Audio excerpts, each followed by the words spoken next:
সর্বশেষ আপডেট বাংলা সংবাদে সবাইকে স্বাগত। প্রথমেই সংবাদ শিরোনাম, পরে বিস্তারিত। বিএনপির যেসব প্রার্থীর বিরুদ্ধে লড়বেন জামায়াত এনসিপির শীর্ষ নেতারা। বিএনপির কাছে ২০ আসন ও মন্ত্রিত্ব চায় এনসিপি। নির্বাচনে জামায়াত কোনো জোট গঠন করবে না। বিএনপির যেসব প্রার্থীর বিরুদ্ধে লড়বেন জামায়াত এনসিপির শীর্ষ নেতারা। সবকিছু ঠিক থাকলে ২০২৬ সালের ফেব্রুয়ারিতে ত্রয়োদশ জাতীয় সংসদ নির্বাচন অনুষ্ঠিত হবে।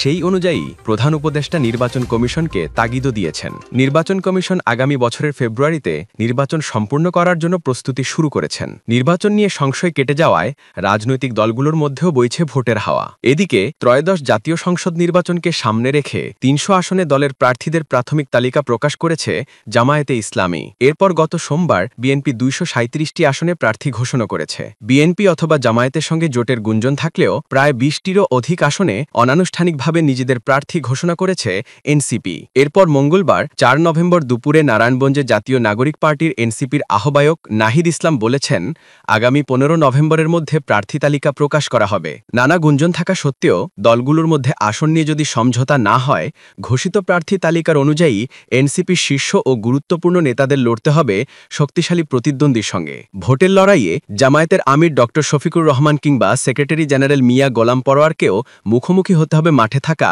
বিএনপির ডাকসাইতে নেতাদের বিরুদ্ধে। তবে বিএনপি চেয়ারপারসন খালেদা জিয়া দিনাজপুর, বগুড়া ও ফেনীর ৩টি আসন থেকে নির্বাচনে অংশ নেবেন। তার প্রতি সম্মান রেখে এসব আসনে প্রার্থী না দেওয়ার ঘোষণা দিয়েছে জাতীয় নাগরিক পার্টি এনসিপি। এসব আসনগুলোতে থাকছে জামায়াতের প্রার্থী। জামায়াত ও এনসিপির শীর্ষ নেতাদের আসনে পরস্পরের প্রতিদ্বন্দ্বী কারা? এনসিপির আহ্বায়ক নাহিদ ইসলাম ঢাকা ১১ থেকে ত্রয়োদশ সংসদ নির্বাচনে অংশ নেয়ার ঘোষণা দিয়েছেন। এই আসনে তাকে লড়তে হবে বিএনপির ডাকসাইতে নেতা এম এ কাইয়ুমের বিরুদ্ধে। এই আসনে তার আরেক প্রতিদ্বন্দ্বী জামায়াতে ইসলামের অ্যাডভোকেট আতিকুর রহমান। পঞ্চগড় ১ সংসদীয় আসনে এনসিপির প্রার্থী দলটির উত্তরাঞ্চলের মুখ্য সংগঠক সার্জিস আলম। এই আসনে তার মূল প্রতিদ্বন্দ্বী বিএনপির প্রার্থী ব্যারিস্টার মোহাম্মদ নওশাদ জামির। তার বাবা সাবেক স্পিকার ব্যারিস্টার জামির উদ্দিন সরকার কয়েকবারের সংসদ সদস্য ছিলেন। একই আসনে আছেন জামায়াতের প্রার্থী অধ্যাপক ইকবাল। এনসিপির দক্ষিণাঞ্চলের মুখ্য সংগঠক হাসনাত আবদুল্লাহর আসন কুমিল্লা ৫। সেখানে তার মুখোমুখি সাবেক ৪ বারের এমপি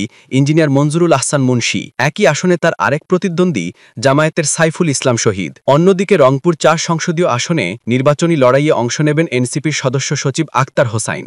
সেই আসনে বিএনপি থেকে তার প্রতিদ্বন্দ্বী প্রার্থী রংপুর জেলা বিএনপির সাবেক সভাপতি ও কাউনিয়া উপজেলা বিএনপির আহ্বায়ক মোহাম্মদ এমদাদুর রহমান ভরসা এবং জামায়াত থেকে কেন্দ্রীয় মজলিসের শুরা সদস্য ও রংপুর মহানগর জামায়াতের আমির এটিএম আজম খান।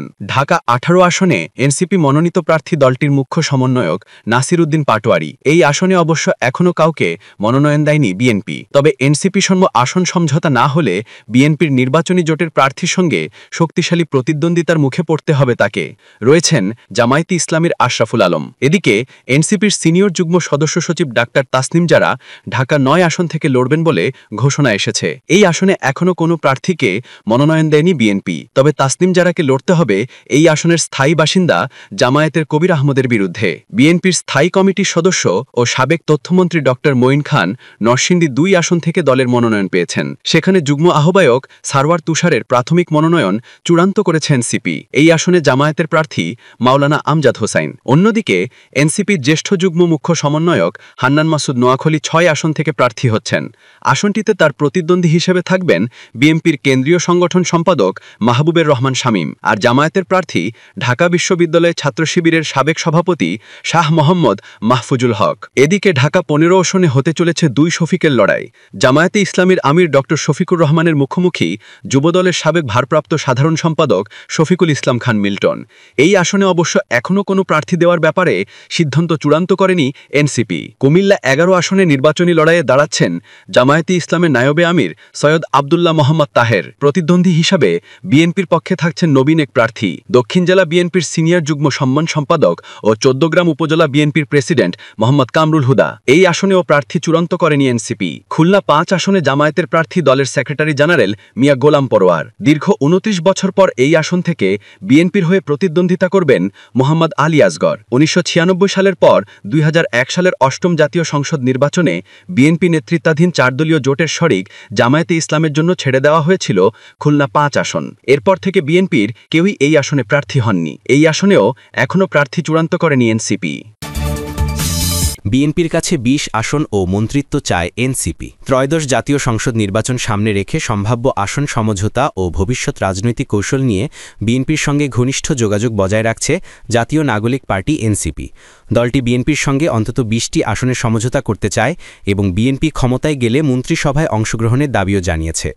দুই দলের সূত্রে জানা গেছে, এই আলোচনা ও প্রস্তাব বর্তমানে আনুষ্ঠানিক পর্যায়ে রয়েছে। তবে এনসিপি শেষ পর্যন্ত বিএনপির সঙ্গে জোটে যাবে নাকি এককভাবে নির্বাচন করবে সেই বিষয়ে এখনও চূড়ান্ত সিদ্ধান্ত হয়নি।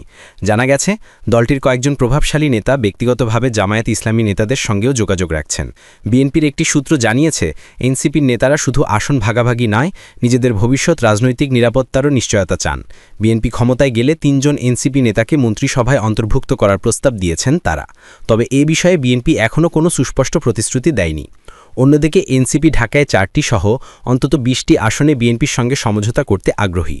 বিএনপি চায় এনসিপি যেন জামায়াতে ইসলামী বা তাদের নেতৃত্বাধীন কোনো রাজনৈতিক জোটের সঙ্গে নির্বাচনী সমঝোতায় না যায়। সূত্র জানিয়েছে, জামায়াত এনসিপিকে বেশি সুবিধা দেওয়ার প্রস্তাব দিয়েছিল, তবে এনসিপি অনেক নেতাই চাইছেন দলটি ডানপন্থী ভাবমূর্তি থেকে দূরে রেখে মধ্যমপন্থী অবস্থান বজায় রাখুক। দলটির আহ্বায়ক নাহিদ ইসলাম সম্প্রতি বলেছেন, আমাদের মৌলিক দাবিগুলোর সঙ্গে যারা কাছাকাছি আছে, এরকম দলের সঙ্গে আমাদের যদি ঐক্যবদ্ধ হতে হয় বা কোনো ধরনের সমঝোতায় যেতে হয়, তাহলে সেটা আমরা বিবেচনায় রাখব। এরই মধ্যে এনসিপি কেন্দ্রীয় নির্বাচন পরিচালনা কমিটি গঠন করেছে, যার প্রধান নাসিরউদ্দিন পাটোয়ারি এবং সেক্রেটারি তাসনিম জারা।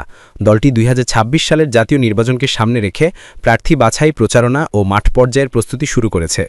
এনসিপির নেতারা জানিয়েছেন, দলের আহ্বায়ক নাহিদ ইসলাম ঢাকা 11 আসন থেকে নির্বাচন করতে চান, সদস্য সচিব আক্তার হোসেন রংপুর 4 আসন থেকে প্রতিদ্বন্দ্বিতা করবেন, নাসিরউদ্দিন পাটোয়ারি ঢাকা 18 অথবা চাঁদপুর 5 আসন থেকে নির্বাচনে অংশগ্রহণে আগ্রহী। তাসনিম যারা ঢাকা 9 আসন থেকে এবং জ্যেষ্ঠ যুগ্ম আহ্বায়ক আরিফুল ইসলাম আদিব ঢাকা 14 আসন থেকে নির্বাচনের প্রস্তুতি নিচ্ছেন।